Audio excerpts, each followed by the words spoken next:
Hello and welcome back to And It's Live, the history of the Premier League. We've had a wonderful Christmas and New Year break, back firing in all cylinders, ready to go as we pick up our story in the summer of 1995. Big departures in Manchester. Robbie Williams and many others indeed. David Edgar's here. How are we doing, David? Oh, you took me back there, my friend. At university, there were tears aplenty, and it wasn't because Sparky was leaving Man United. I remember a legion of devastated ladies, and it was ladies. I'm not meaning to be sexist, folks, but that primarily seemed to be the audience that was upset. But yeah, I mean, a massive summer for everyone bar one, really, a noticeably small summer, a deliberately small summer that in some ways is as fascinating. And in all honesty, we are still in 2026 living with the legacy of now, with Manchester United's current struggles and the podcasts of 92 becoming a real talking point at the start of 2026. So this is as pivotal for players who weren't signed as for players who were. Do they have opinions, David? Do they? Yeah, it's such an interesting debate to me, Martin, about whether or not you can have that sort of influence and United fans who I think in the main have always been really behind them are just now starting to say, is this healthy? Is this helpful? And right now, when we're discussing in the parallels between Liverpool mid-90s, when the punditocracy was, of course, made up predominantly of ex-Liverpool players, that United are going through something similar at the moment. But it just shows you, we're talking about this and it's 30 years later, the shadow that this era still casts, and in fact, almost set in place, really, our expectations and I've heard a lot of talk about club DNA recently on that same debate. Is this club DNA, or are we simply harking back to this particular period? Has it become the defining standard? And that's why I find it so endlessly fascinating. We'll get into that, whether it does go all the way back or it's just the second iteration of a kind of sensible policy of youth development. Adam is back. We've missed you, pal. How are you? Good, thank you. Yeah, it's funny that domination for 20 odd years, and then we're getting to a point where it's been famine for well over half of it now. It's almost like did they get too comfy? Was it just one man holding it all together? I personally think the whole class of 92 discourse is healthy, and that's what you need to be held to. Personally, I think the level of noise, you can't just say, oh, we don't like that. As we'll come into, these guys have been running about the club for the best part of 30 years now, longer in some cases. And I think they know it inside out. If there's issues with what they say, I think it's maybe not what they're saying personally. It's the fact that people don't know how to fix it, perhaps. And that's maybe something that they do miss with Alex Ferguson, who I think, as we spoke about on the main event shows, certainly, and we'll speak about a little bit here, has, to my mind, definitely three great evolutions of his United teams. You could argue there's maybe another half evolution in there as well, which is remarkable, really. So it's been, just because you're being held to greatness, that doesn't mean that you should stop aspiring to it, I guess is what I'm trying to say. We'll get into it. Yeah, you were missed last time, Adam, but I think 94-95 had more to do with stuff off the field than on it, which is right inside my wheelhouse and David's. And 95-96 really is pretty much getting back to the grass and development shapes on the pitch and the introduction of a type of player that we become very used to in England, but Cantona accepted probably wasn't that normal at this time. We'll get into that in this episode. New listeners, viewers, indeed, thank you for joining us. Our structure is pretty simple, 4 episodes per season, and the first one looks really at the incomings and outgoings and all the business of the summer, and then we split the season into 3 kind of chronological chapters. This was a big summer, David. Big first time in terms of spend at some other clubs outside Manchester United and Blackburn Rovers, actually Blackburn champions of England. We'll start with United though, because it really was a bit of a clear out. Would that clear out have happened had a goal gone in at Upton Park? One of those shots finally found its way into the net. Who knows? But it's the kind of thing that Alex Ferguson took personally, and some big personalities had to be sacrificed, I suppose. Shall we start with Inns? That, for me, was the most surprising, I might even go as far as to say shocking one, because he had seemed so pivotal. He'd been there, 7 years at this point. He was established for both England and United as the midfield enforcer. The fact that the club who came in for him, Inter Milan, and they were not the only side from Italy, they were not the only side from Spain who wanted him. It seemed such an enormous change. We had seen some of Nicky Butt in United's European appearances because of the 3 foreigner rule, and he looked very promising, but he didn't look Ince level as of yet. I think Ince was as surprised as anyone about it, and kind of made that clear at the time. Ferguson has said in his book that a large part of that was due to what he felt was Ince's change. He said he pitched up at training one day and said, "Stop calling me Ince, start calling me the governor." And as Ferguson memorably put it, "I felt this governor nonsense should be left in his toy box," which probably tells you what he thought of it. But he also then said, more pertinently, that Ince decided that he was more of what we would now call a number 8, back then a box-to-box midfielder, that he should be getting more goals, that he should be getting forward and helping the attacks, and would do so. And Ferguson said his greatest strength was, of course, his positional discipline, because he allowed us to do it. We did not need a player to do that. We needed somebody to do what Ince did and was the best at. Hughes, slightly less surprising, although it was a lot of experience going out the door. But I don't think there was any doubt by this stage that he was slightly on the way, and wasn't quite the player. He was a veteran at this point. Kanchelskis, again, that seemed odd, because to me he had been so much part of this side's DNA. I don't mind saying that, along with Sharp and Giggs. That you think of this United era, you think Cantona, a striker, and the flying wingers. And for him to be going and doing so in such an angry way, and it's seeming to be about money, although we know now from Ferguson that it was, but it seemed to be about money at the time, seemed shocking, really. And his decision, of course, to go to Everton, who are still holding on to the spirit of being a big club, but still, even by this stage, are not really part of that big six and don't feel that way. Seems surprising. And Steve Bruce said, after they waited for the big players coming in, the signings, they said the dressing room in shock that these players have been allowed to go. And eventually he's delegated as the skipper to go up to Ferguson's room. And he said, "Boss, when are the replacements coming in?" And he said, "Don't need them. The kids are ready." And he said, "Go back and tell everybody in that dressing room that the kids are ready. They'll do fine for us this season." And Bruce said that it's fair to say there was some scepticism in that United dressing room about it. But Ferguson's belief in the players that he had was total. It sometimes, I think, in the memory, in the common memory, that the players all got pitched in this summer. They didn't. They had been playing. That this was not a year zero. This was not suddenly the first team was filled with these guys. They all had made appearances. They all had played.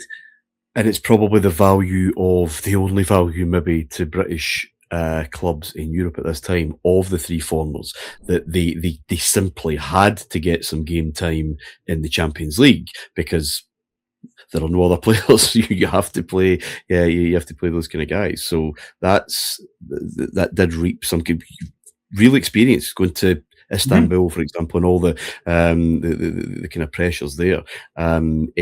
It would reap dividends when it didn't really provide much more value at the time. No, totally. And I know it was a sense of huge frustration for clubs that were competing in the Champions League at the time, that you would have players who were not deemed good enough for a regular league fixture yet would be appearing against these extraordinary teams. But as you say, forging iron. But in particular, I think because the midfield in Champions League at this time was the players that were in there that he was coming up against.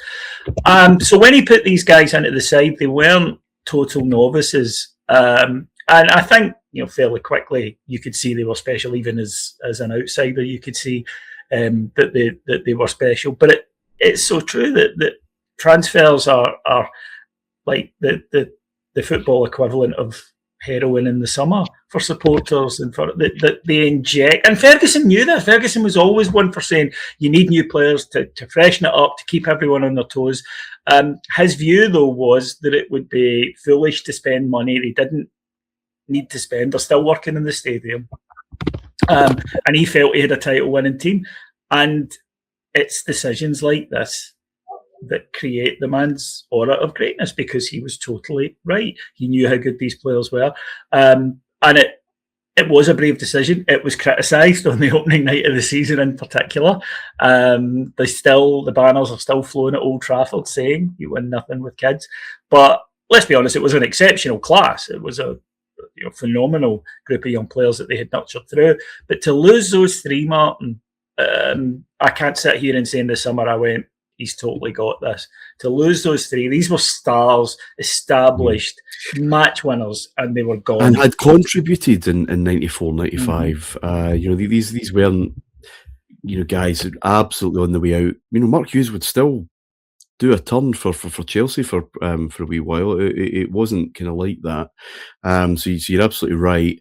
We'll get into Alan Hansen's thing next week. Was it taken out of context? Is that exactly what he meant? Blah, blah, blah.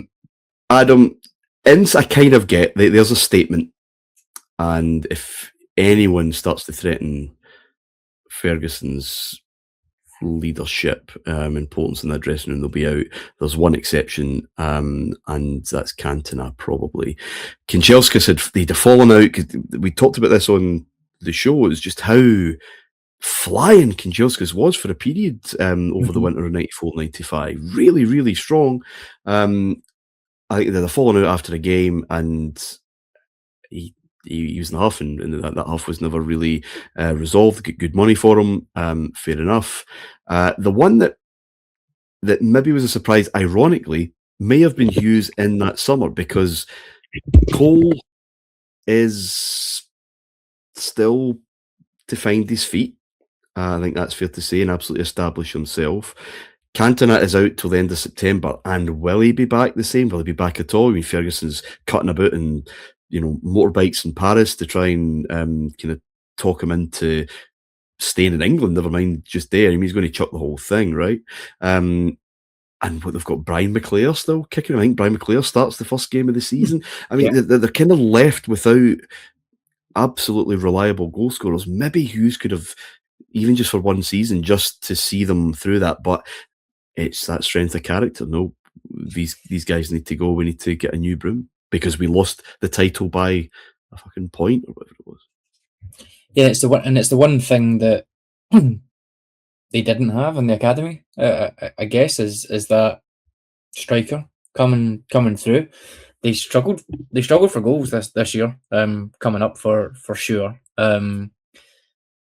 Paul Scholes gets more than Andy Cole, for example, and then there's not much else outside of Cantona and Giggs to get double figures, but nobody's hitting the sort of 25-30s that you would see in a few years time with your Yorks and Coles and even into Van Nistelrooy. So that is the one for me, I think, as well. The others I can understand, and it's good that when you look back at these things with hindsight and you think, that was lucky or whatever, or it was just a perfect storm. But there's actually that book, the 6 years at United book that he brought out. Is it 92, 93? It must have been. Where he's going on about, and there's a documentary which I watched the other day about the lifeblood of the academy. I don't know if you've seen that, maybe 18 months ago. It was a kind of Man United own publication documentary, and there's lots of cool quotes in that about basically they had Matt Busby's blueprint, if you like, and he was a big believer in coming in, Ferguson, and building the club up from the bottom. We needed academy players. Academy players are the players you produce are better than the ones you buy. Was a statement that was made in it. You focus on the youth, fit the club's history. You got Brian Kidd obviously in, and they increased the scouting, centres of excellence being established, expanding the network, all that sort of stuff. Eric Harrison becoming such a huge figure in their academy. So it was obviously a planned thing. If they're talking about it in 1992, it's obviously a planned thing before this perfect storm of kids appeared as well. I guess the fortune of it is that within 2 or 3 years of deciding that you're going to go down this path, you then get a batch of youngsters, if you like, 4 or 5, who do come through in those trickles like you mentioned, but ultimately all start to appear regularly from now. So I can kind of understand it in a sense. Particularly some of the players that are going, Paul Parker out, Neville in, you could argue ins out, butt in, whatever, Paul Scholes coming in, Phil Neville filling in, and then the Beckham for Kanchelskis one I think is an obvious one for me. The first time I remember seeing David Beckham or hearing about David Beckham was his loan spell at Preston, a few months before this. He scored from the halfway line, and he scored from a corner as well, I think, didn't he, on that loan? So he'd had some appearances the year before, not many at United, and then he went on loan for 6 months, and then he comes back and smashes out 45 appearances here. So I can sort of see it, because you've got the fortune of, here's this generational talent or several generational talents appearing, but you've also got that backbone of youth development that they've put in for 3 or 4 years. But with all that being said, I do take your point, Martin. A goal or a game either way the season before may not have seen him be as aggressive about it, shall we say, or as ruthless about it. But I do think it was always something that he wanted to embed, and you can't argue in terms of not what he achieved, but also the amount of players that he brought in and developed during his time there. So yeah, it's a fascinating one. But yeah, who knows? Sliding doors the year before, what might have happened? David, they were always going to come in, these kids, these younger players. But they were a very special group, as we know. You don't know that for sure, though, in the summer of 1995, although promise was absolutely there. I think Scholes was the one I remember being talked up as going to be a very special player. Ironically, maybe the one who just waited a little bit longer to kind of really come to fruition there. But definitely was a lot of excitement around that. You're absolutely right. When something like this hits, and it hits so hard and so well, then the narrative is that that's just what Manchester United do. I mean, they've a strong and long record, obviously, of that home generated player making their way. That we would call it a pathway now. But you're talking about two managers who really did find, or were brave enough to use and give so much time and responsibility to younger players, obviously Busby and Ferguson, that maybe colours the wider and longer picture, and then creates this myth of longevity, unbroken, just this unbroken story of great player after great player coming off the streets and straight into the first team. Yeah, definitely. Yeah, and they are paying for that now. But it's definitely something that's baked now into the club's self-image and ethos. And that's not a bad thing. Certainly, I know at my own club in the 80s and 90s, we lost interest in youth development. And I don't think we've ever really got it back, especially at a time now where the financial reality suggests that clubs out with the top 5 leagues absolutely need that. And it's a regular bugbear of mine. So I don't think it's in any way a negative thing to have that at the forefront of your thoughts. Certainly, I know that at my club and at various other clubs, that it became just buy someone. Just buy someone, as if it's that easy. And I think that it's a healthy thing for United that they do have that pride in local players coming through. But Adam nailed it there. It's not easy. It's work. It's Ferguson when he first went to United in '86. It's Ferguson himself driving to watch school games. Driving to watch area representative selects. And the key thing though is pathway and giving youngsters an opportunity, but then sticking with them, because they don't arrive fully formed. They don't. Geniuses do. You know, Rooney did and Messi did, but there's a reason these guys are exceptions. And I think that for United, it was so interesting to me recently, Martin, that it became a point of issue between Ruben Amorim and the Manchester United support, was that he seemed, in some of his comments, to actually denigrate their academy and not use academy products such as Kobbie Mainoo and even recently Shea Lacey. And I think that it is something that's become, but I remember the 80s when, they would give debuts to young players, but Big Ron was not slow to whack out a checkbook. Dave Sexton spent a fair bit of money as well. So I think you tread this line between that and the demand for the adrenaline shot that is a huge signing. And let's not forget, you know, one of the things about, I would say, Ferguson's second half at United is terrific acquisition of star players from other clubs. Carrick springs to mind, Rooney, Berbatov. Huge money, huge signings. Difficult signings because, I mean, I named two there that came from Tottenham. So that's not one phone call and getting the job done.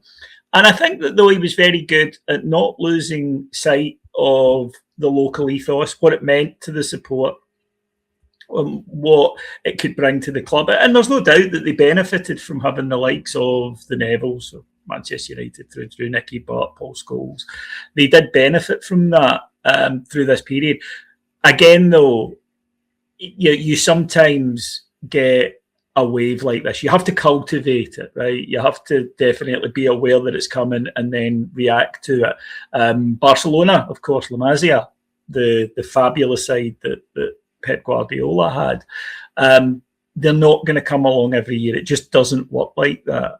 One thing I would say about United's academy at this point, Martin, that I think speaks very highly for it, is, see, there's a lot of players in there who didn't make it at United who went on to very, very solid Premier League careers. That shows you that in general, it wasn't luck. It wasn't, well, these five lads who were all brilliant walked into the academy one day. If you look, there's a lot of solid Premier League careers that came out of the Manchester United academy over the years. And I think that shows you that this is, I think, an illustration of a time, because the board were right behind this because it was less expensive. It took a lot of man hours, but it didn't take a lot of checks.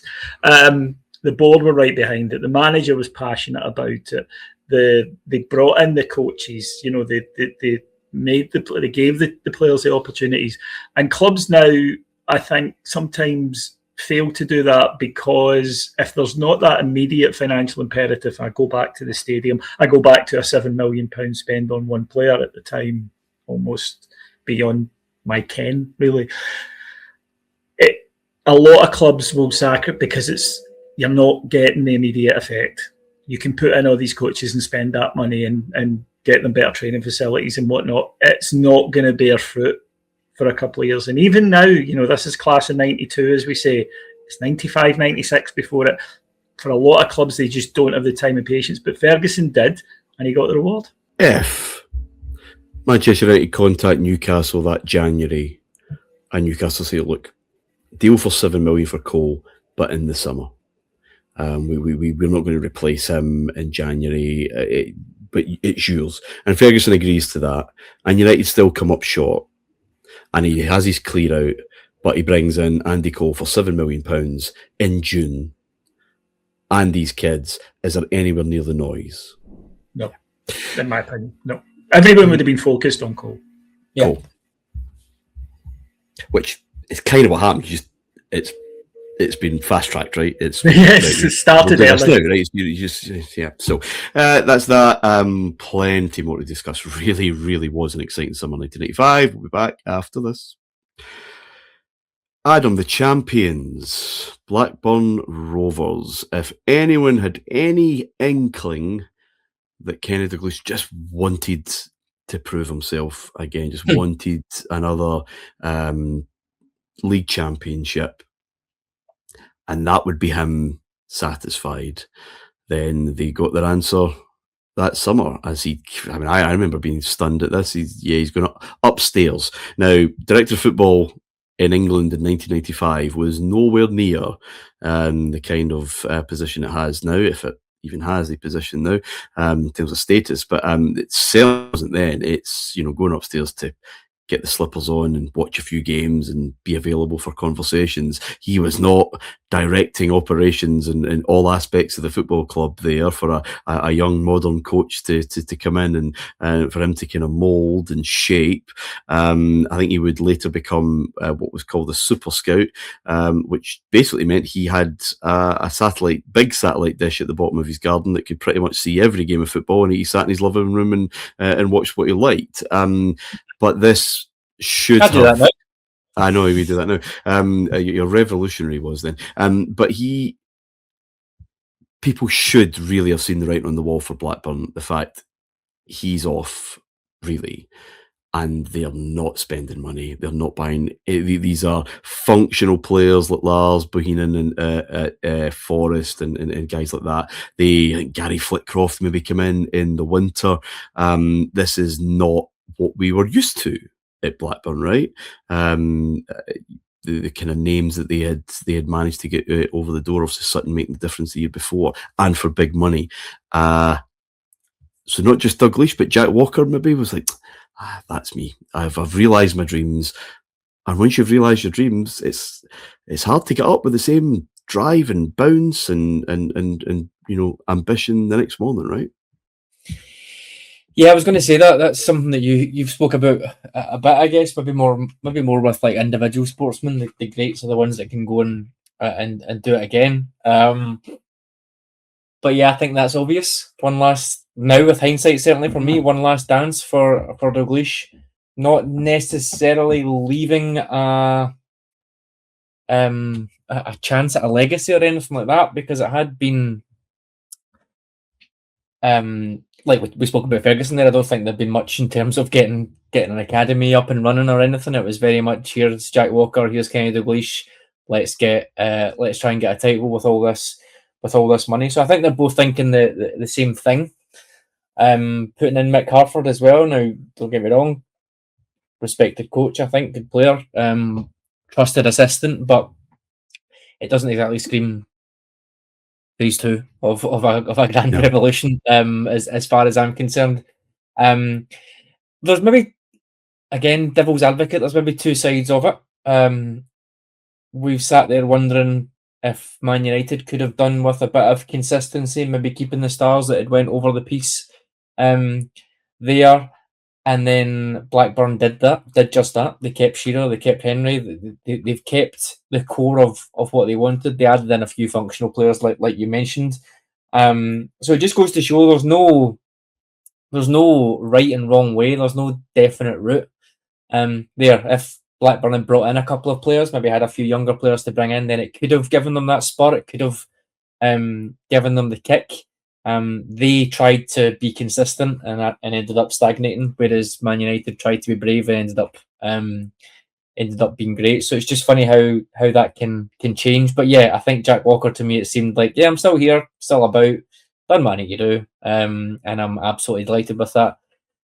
Another factor coming in as well, something we spoke about a huge amount in the Champions League shows, would obviously be Champions League coming in, having to deal with that, having to deal with tense midweeks, lots of energy. If you're not then improving the squad as well, and you're playing 10 extra games, say, if you go really well in it, it can have a huge impact, as we've seen. And I think that is the culmination of what happened to Blackburn. Yeah, they dealt with that Champions League tension by knocking fuck out of one another, really. And it's and it is probably indicative of where English football is, where the Champions League is in terms of Jack Walker's ambition. It was just to be the champions of England, because now that just would not be enough. It's right. There's the next one. Let's be the champions of Europe. Here is phase 2, and maybe it is a case of Dalglish goes up, but it's the next big thing as Blackburn manager. It is. I'll talk about there are other players floating about in this summer that Blackburn may have kind of grabbed and kind of pulled together. They didn't.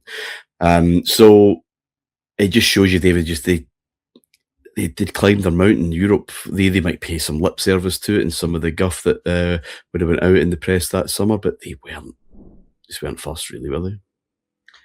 The appointment of Ray Harford says it all.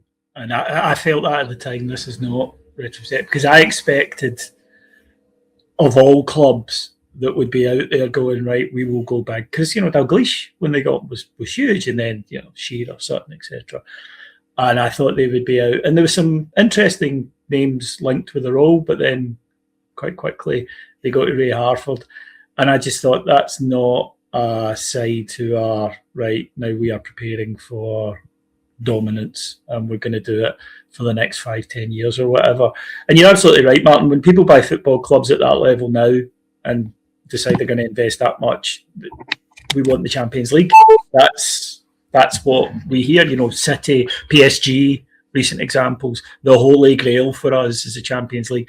And it's almost like winning the league and then dominating the league it's a stage on the climb. It isn't top of the mountain. And I suppose that's understandable. If you're Jack Walker, you've been watching football. He was an elder gentleman at this point, been watching football his whole life, played, of course. So it was maybe a case of that really was, because this is still newish. It's still 2-3 years. And also, I think that we sometimes forget that, that this is not a corporation or a state that is backing this. This is one man, and he's made a lot of money. But in football, it's very easy to give away a personal fortune quite quickly as well, certainly over a 5-10 year period.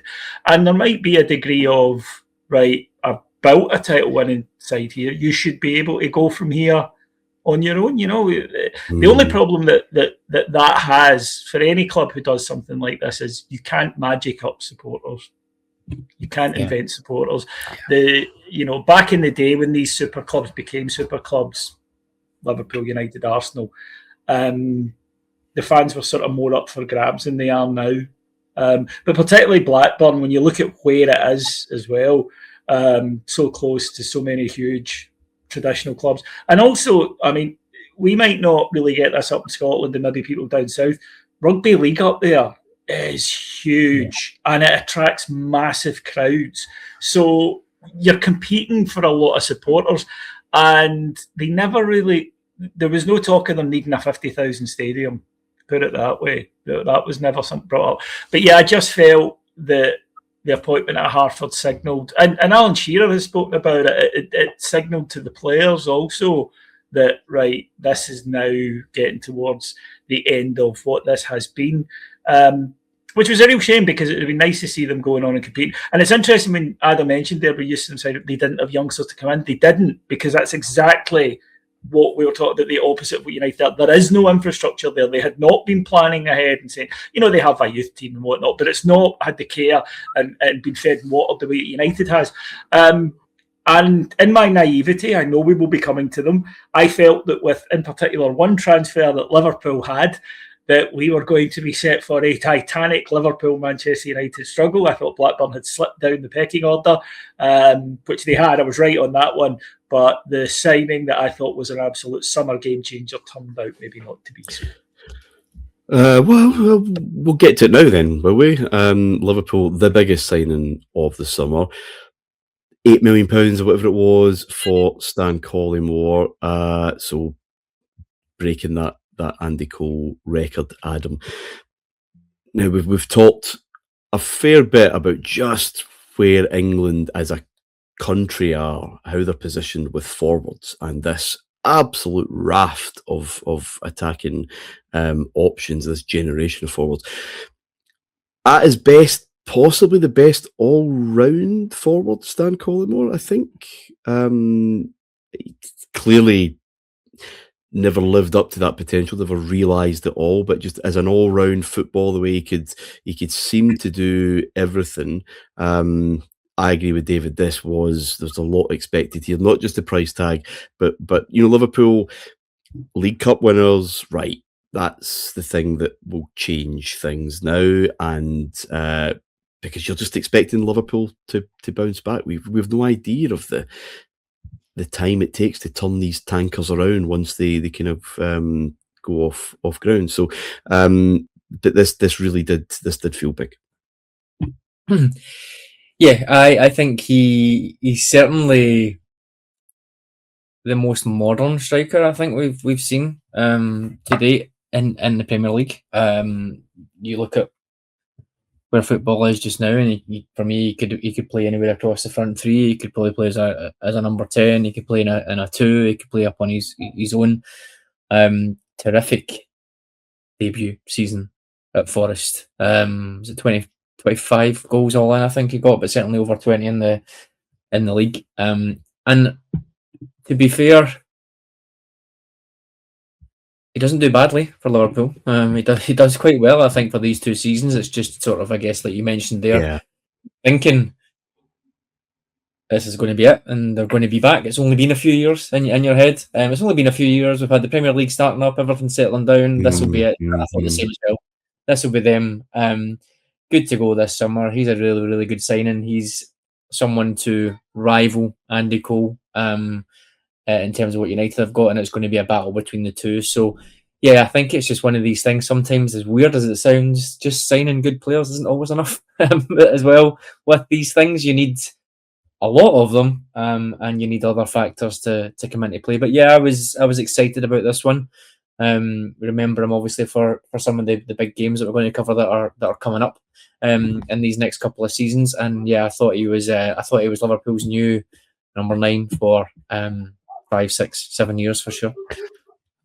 Before I come to David on it, they already have a number 9 who looks like he's going to be the best fucking thing we've seen since the last one, Ian Rush, and Robbie Fowler.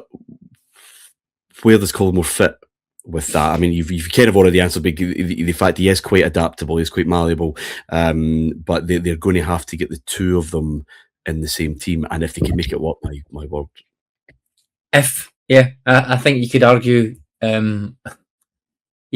Maybe we just weren't quite ready for it at this point. I guess. You go a couple of years further on, and there's York and Cole, and I remember thinking, "How's that going to work?" They seem very, very similar in certain ways, and I don't think necessarily you would say that Fowler and Collymore were exactly similar, but there wasn't really one who was the target man and one that was the busy player. You've got Fowler as your sort of number 9, as you say, and then Collymore who could buzz round about it. So I kind of thought that would be how it would work. Liverpool were not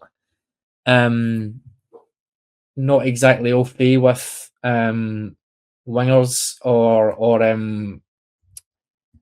marauding fullbacks or anything like that at this point. So there may be a bit of a concern about how they supply them if they're going with a front 2 there. But yeah, I did think two great options for them to have. They play together great. If one of them plays or Collymore goes wide, if they go in a 4-4-2 or whatever, then it could be fun. But yeah, it just goes to show good players playing together. You would think they would find a way, but it doesn't always work like that. They've got McManaman in there, remember? They just imbalance it on both sides. David, the other one was Jason McAteer for, again, not an insignificant amount of money. It was clearly, it felt that this was a sign of intent. They're going to push on from a cup win. And it should be said, and it'll be interesting to look at Liverpool over the course of the next 3 episodes. You get to March, April, they're in a race. It is a 3-horse race for a lot. They just kind of fade away, get to the cup final, obviously, as well. They weren't that far away from having the kind of season a lot of people maybe expected them to have. It's after that was maybe a problem. Thank you. You've made me feel better for my summer '95 prediction there. I agree. It's a good squad. It's a really good squad. And there's an awful lot of talent in it. It's youngish.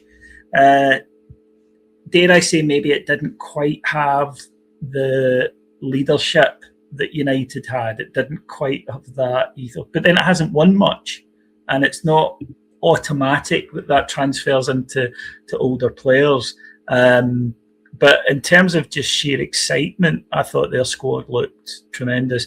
As Adam said, Collymore to me looked perfect to dovetail with Fowler. It's such an interesting thing to me about how certain strikers gel and certain ones don't. And for instance, if you look at someone like Ian Wright, one of the reasons he doesn't get in a lot of England teams is it was felt he didn't gel with other strikers. Stick him next to Alan Smith or Kevin Campbell, and you have absolute dynamite. But I think that, I always got the impression that they wanted Collymore to be the guy who was explosive and could walk the channels and get the ball in for Fowler. But then, as Adam says, does that cut into McManaman's role? Does that cut into McManaman's space? Because he, even though he started on the wing, he was free to pop inside and see what life was happening in the middle. And then you've got a lot of cooks in the same area. But I felt that the squad was good. McAteer, I thought, looked an absolutely totally sensible signing. He had done very, very well at Bolton. A very impressive Bolton side. Thought it was a lot of money. I think it was 4.5, wasn't it? That seemed a lot back then. But Scouser, absolutely, delighted to get the move, and you felt would provide, because you could play McAteer right side of defence, middle of the park, right side wing, get up and down. He was a really good, solid option that they had. They had Rob Jones, who was a fantastic player, but didn't have his troubles to seek with injury. And interestingly, both of them so much so fitted the stereotype of the footballer who doesn't get a lot right on only connect. So much so that Rob Jones's nickname was Trigger, and when Jason McAteer showed up, they called him Trig 2. So because they felt it was just so fitting that even though they had someone with that nickname, they had to dust it down again. Look, we're going to talk a lot about Liverpool the next couple of seasons, Spice Boys, that sort of thing that was labelled at them. I have heard players from this era say, we were up against a pretty good side at United. They were quite good, and they had the edge on them in terms of title winning experience. They had the edge on them that it maybe would have been interesting had this Liverpool era emerged maybe 2-3 years earlier, where the Premier League is still in a state of flux, as we've discussed, where nobody has that, well, we just win things mantra, that, everything was up in the air, but it didn't. It arrived when there was a juggernaut already on the go.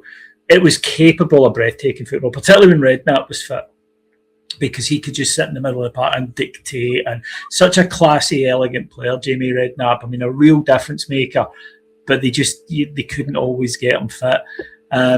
But yeah, I mean, I'll go back to my original point. When I looked at that Liverpool squad and I looked at what they had up front, a McManaman, Collymore, Fowler triumvirate just looked devastating. Just looked as though it covered every base. You had creativity, you had pace, you had strength, you had unbelievable finishing ability in the case of Robbie Fowler.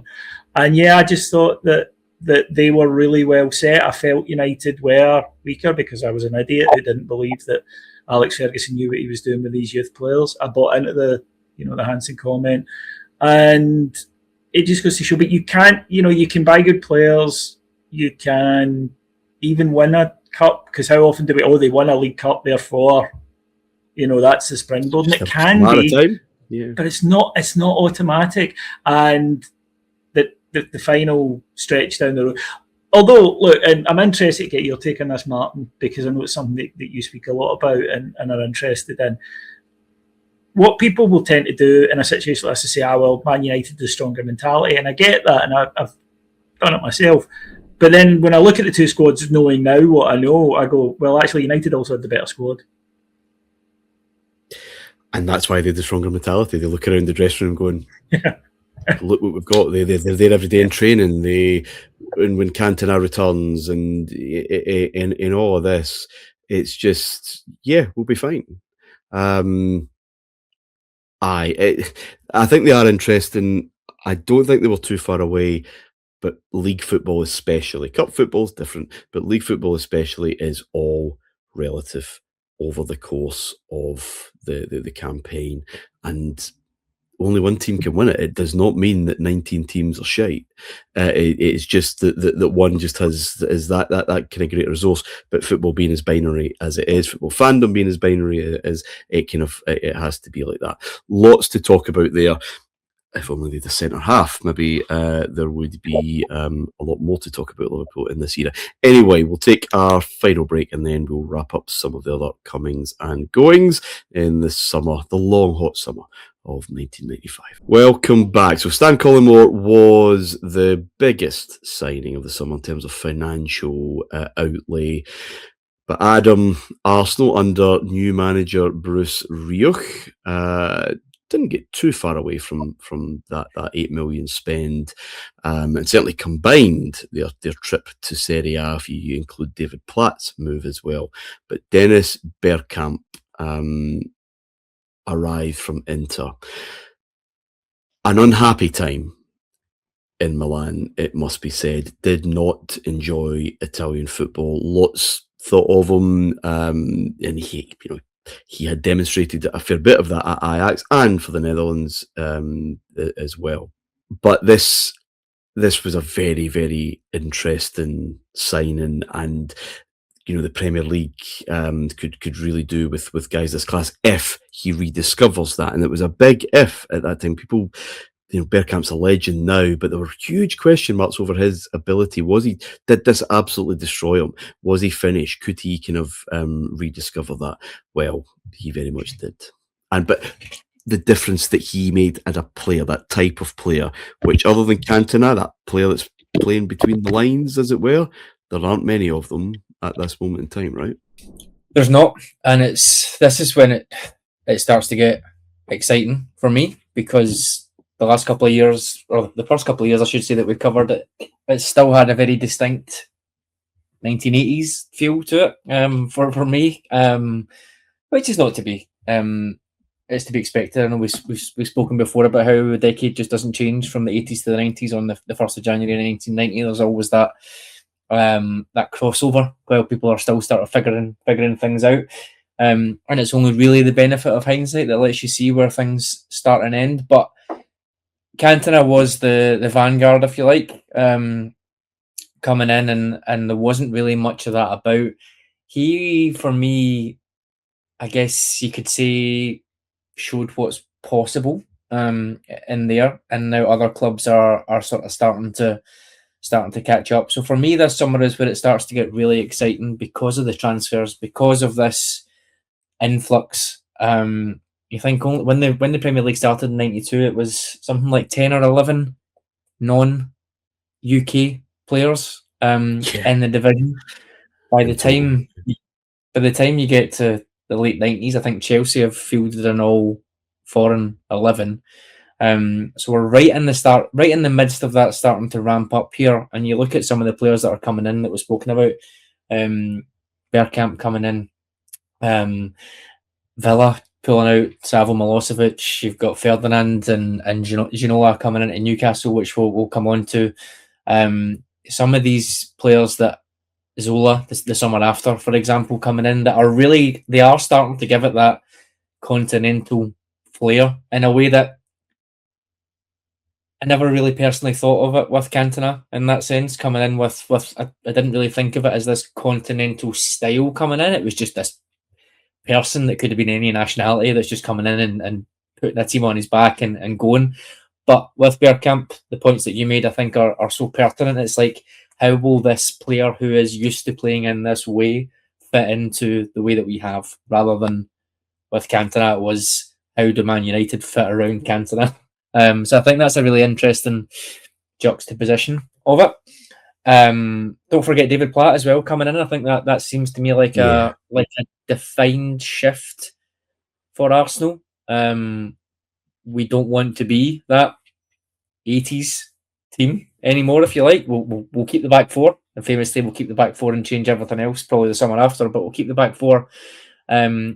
But let's start to get more footballers in if we can. Let's get Bergkamp. And the other departure, Adam, that summer from Arsenal's Kevin Campbell, right? Who was fine. He was a very serviceable target man. He's a big lad. They're not going to play like that anymore. Stefan Schwarz is out the building as well. I love David Plym. He's such a classy player, still with a lot to offer by the time he came back to England.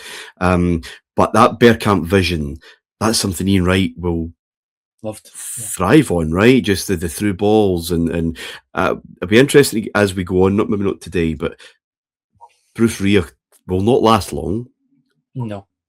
Mainly because of Ian Wright actually huge falling out that kind of leads to him leaving the next summer. But he's kind of the handmaiden for what's coming next, actually. He does a lot of the groundwork in terms of the kind of players that are coming in. And it's almost, Adam, like George is away now. He's gone. Yeah. And we're something different. We're moving very, very, very clearly and quite quickly, because George Graham only left a few months ago, to something different.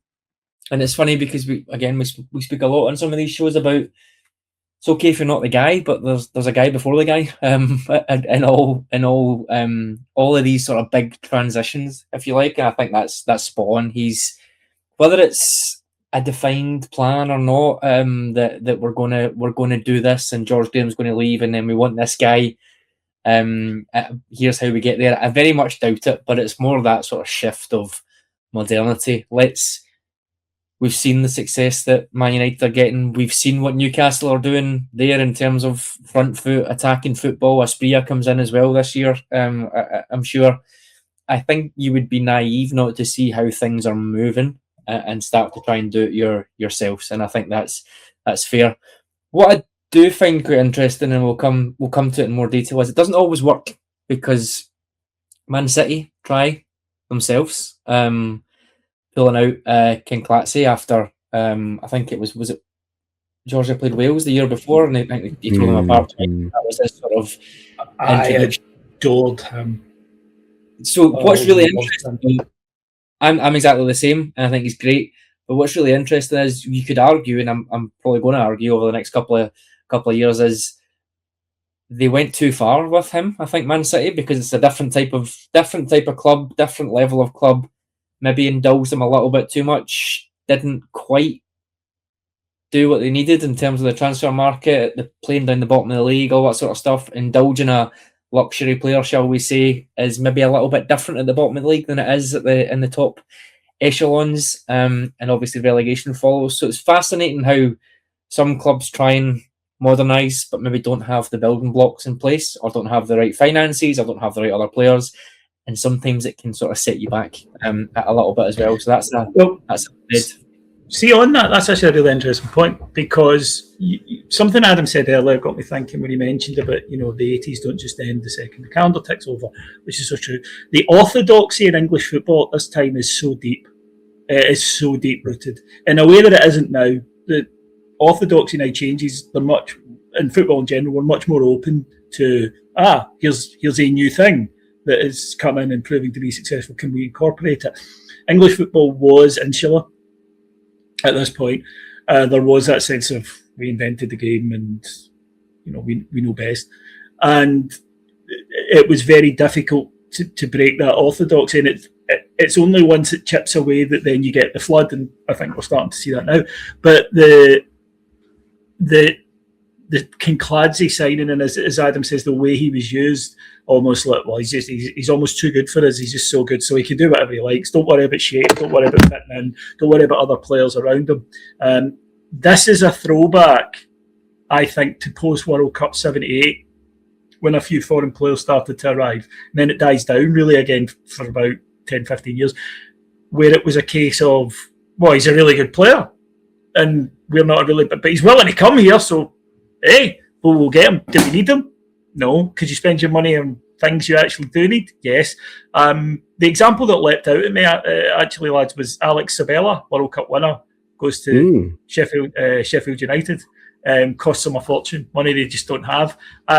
He's a good player, but the idea is still there that you can sign one glamorous foreign type and he'll just make everything better. Suddenly everything will be there. And to me, it's this deep-rooted orthodoxy that was in England that is only, I think, beginning now to shatter and beginning now to people say, oh, let's look to there's a lot of 4-4-2. Some have grudgingly embraced this 3-5-2 thing that we've seen at World Cups and whatnot, just as continental teams are moving off. 5 years ago, 5 years after. 5 years late, yeah. But it's the pace of change is so slow. And then what happens is, as Adam mentioned here, a lot of the big clubs suddenly get players, but tactically aware players. You mentioned there too, Platt and Bergkamp have come from Italy. I'd argue that up till recent years, where of course tactics are now just vitally important at every club and very complex, that the Italian league in this era was the most tactical league on planet Earth in history at this point. So you're not only getting special players, you're getting special players who do not exist on that plane that, well, he's a special player, we just let him do what he wants. They understand there's a shape, there are disciplines, there are, they get this. Now, they come, in the case of Bergkamp in particular, Brian Laudrup at Rangers, they come because they want a bit more freedom, but they are not expecting to never have to track back. They're not expecting to not have to play as part of a pattern. And they bring these ideas with them. If you look at someone like Zola, who are either following your Bergkamp or not, they are not this 80s idea, 80s English football's idea of a fancy Dan foreigner who basically just stands about waiting for a teammate to give him the ball, then he beats three men and cracks one in every 3 games or so. But it took these guys, I think, to upend that because, as I say, football in England has not significantly changed at this point since they done away with the WM formation. Okay, we could spend literally another hour going through just about every transfer that happened, and there's a couple of notable ones there. Obviously, the Kincladze, we'll get into them over the course of the weeks. Just a few I want to touch on before we kind of wrap up, and both. What are they saying about where the Premier League is at the moment? David talked about Arsenal ditching the target man, with Kevin Campbell going to Forest, I think. United don't really play one. Newcastle do bring in one, and one of the better ones. Les Ferdinand, obviously from QPR. David Ginola comes from France. He led Celtic down the garden path a wee bit that summer from memory. Warren Barton, another quite intelligent signing from Wimbledon. That was one of the other clubs that, like, right, we're going to where we're going to go, and these signings made sense. I really liked Ferdinand. We will get to their early 1996 Colombian business in due course, and how much that upset any sense of balance a Kevin Keegan team can ever have. But oh my goodness, that kind of delivery, that heading ability, this is match made in heaven, right? And they did have Gillespie, and I know that we had our fun with Keegan on the sets, but he was a very good player at this time, and he was excellent at getting to a byline and whipping over a decent ball. And now suddenly they have someone who is an absolute handful. And I think that was maybe one of the slight things, wasn't it, about Keegan's entertainers? They were easy to play against at times. They didn't have that rugged physical, well, they do now. Ginola was almost impossibly exciting. I mean, he was super glam. He was coming from a glam club. He looked amazing. And I think that the excitement levels on him were huge. Barton, again, though, Martin speaks into that toughness, ex-Wimbledon player. Mobile, though, better on the ball than I think people might remember. You're never going to be glamorous if you call Warren Barton and have a mullet. In 1990, it's the summer of Britpop, and he's kicking about looking like he's going to go and see Level 42 later on that night. But again, you looked at the side, and you mentioned the word balance, and it wasn't something I always associated with a Keegan side, because he was sort of like, good players will work it out. But I looked at this side, and you could absolutely see the blueprint. It wasn't hard. And to me, I wondered at the time, and still, I thought this could actually be a better, quicker, more exciting, more skillful version of what Blackburn had, which is target man, clever players around, and guys on either flank who can whip in terrific crosses. And it sounds simple, and to a degree it is, but they had just seemed to sign difference makers. And unless Ferdinand, you had got one of the most consistent strikers. And there's also this sense of, we speak about club DNA. Well, one thing I think we can all say accurately is Newcastle fans love a rampaging number 9. I think we can say that and not be challenged to that. And he looked perfect for it. And of course, he was absolutely brilliant for them, Les Ferdinand, because he was a super footballer. But they looked tooled up for the title challenge, I thought. A couple of others to do. Adam, Chelsea signed the experience of Mark Hughes. They've also signed the experience of Ruud Gullit. Now, a legend by this time in world football. Some Danny Baker remember on Fantasy Football making the point that the Premier League's a retirement home. Like, these guys, this isn't 1988 when Gullit is looking like possibly one of the best players in the world. These guys are looking for an easy life. Italy's hard, right? It's really hard. Bergkamp couldn't hack it. This is easy. There's some truth in that, but he gave that club an experience, a know-how, a sense of leadership that I think it would be too easy to dismiss as some kind of retirement home guy looking for a kind of easy paycheck. One of the players that you could say was very instrumental in changing the shape and style of the Premier League itself. Yeah, I don't doubt that both aspects maybe a little bit of truth in them, but I think they're in terms of Gullit, even at the sort of base level of quite fancy London for a bit. I think at that point, and it is becoming in vogue, as we've just said, for players to come over. You're not getting the elite.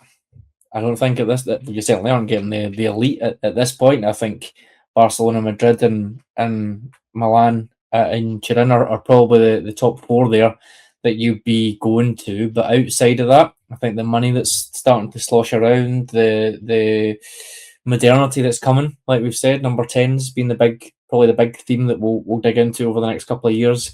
Technical players starting to play back between the lines.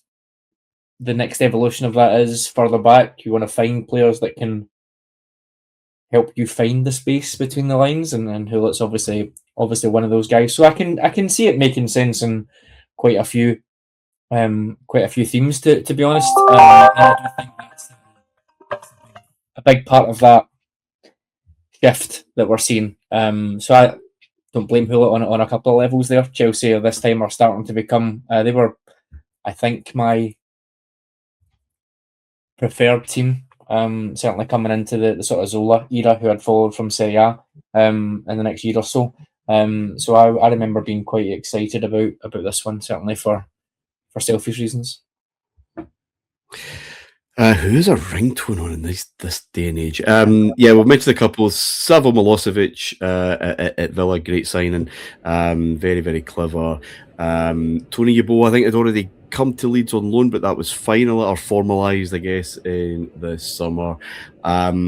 Chris Armstrong, there was a lot of hope and expectation, excitement about him going to Spurs. Didn't quite happen, sadly.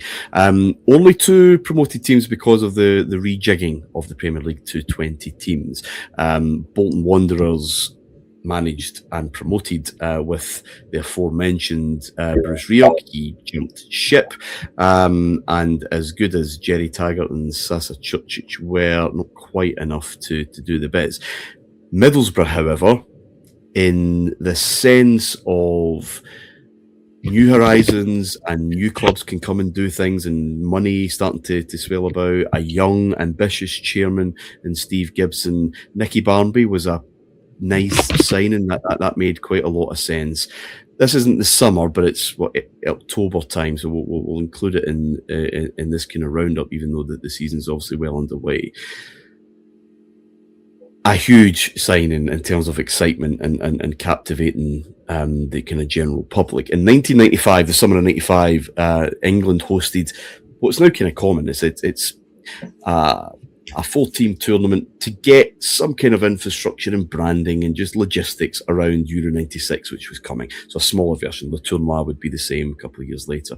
Brazil won, beat England at Wembley. A very young Ronaldo was on show, but he was not who they were talking about. It was Juninho, and he ended up in the northeast of England. Okay, Middlesbrough though, instead of Newcastle. I mean, that really was something, David. But there is a lot of youth, right? Young chairman, young manager, Brian Robson. Still, that ridiculous photo that he had, what his suit jacket and his shirt and tie on, and his shorts and socks and boots and all that. But there was something quite exciting about the Middlesbrough project, and Brazilians turning up, and that's not quite new level. Newcastle had won in the early 80s, of course, but to this extent, I mean, this is, horizon's been smashed. To this day, I still like to think that at any given point, Brian Robson is walking around in a suit and tie and a pair of 80s. That's the other thing, Martin. These were not current football shorts. These were proper banana hammocks shorts that he had on. Look, this one kind of knocked you for six a little bit, because they've been over. And again, there is still at this point a mystery about a lot of young Brazilian players. There still is now, Chelsea got Estevao, and, because we don't follow it even now the way that we follow European leagues. But there's something incredibly glamorous about a Brazilian. I mean, look, if you're in any way romantic about football, a Brazilian forward is going to get you excited. But we'd seen him, in that friendly, and he looked terrific, but incredible ball control, speed, thought.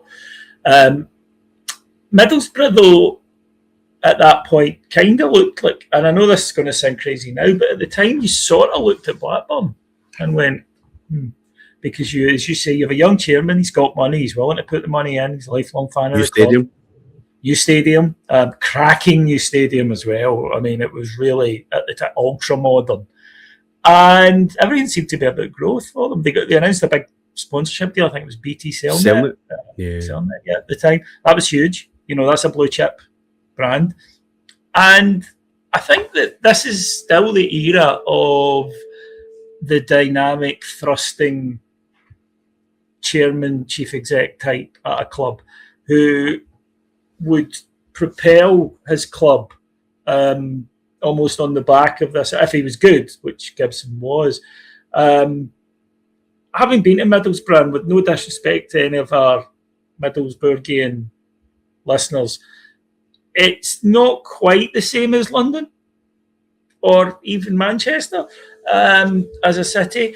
So I do wonder what Juninho's take on it might have been. You mentioned there the legendary Mirandinha, and he was asked how he got on with you this week. Great. Didn't understand a word any of them said to me, but they seemed friendly enough.